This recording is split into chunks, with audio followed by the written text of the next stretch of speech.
The competitor in me said, "Yes, you could try this." What's so I spent a number of years, actually mainly not far from here, sort of coaching young people and children in junior sports. And I worked out after a while, I was doing about 7 or 8 sessions a week of different sports and different environments, and I'm absolutely exhausted from it. And I needed something for me.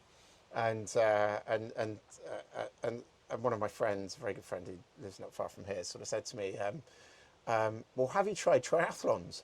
And I thought, well, that's really interesting. I really couldn't swim more than a length in a pool.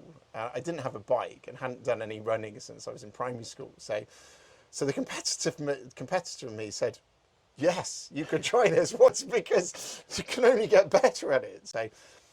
So how I've used my competitiveness is fundamentally, I've gone, well, I can get better and better. And I suddenly realised, well, I think I could be good enough to be represent my country.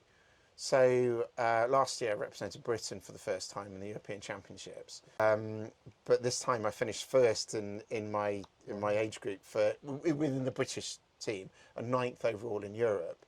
And next year I've qualified for the European Championships again and for the World Championships. Right, next year I really want to finish top 5 in Europe, hopefully top 10 in the world, and if I could get onto a podium, so in Europe, that would be amazing. So, if I can do that in the British Championships, so that's where I use my competitiveness, but really understanding it's about me.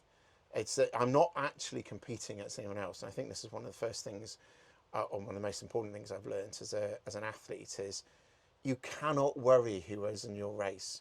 What you can control is yourself. So I understand that, and actually being able to go, okay, well, how can I be my best self for this race? That's how I use my competitiveness, and really understanding my flow and understanding where I need to put more effort in the training, and where I need to ease off, and where I need to put more rest in and recovery and so on. And so it's been a really, really interesting journey of learning.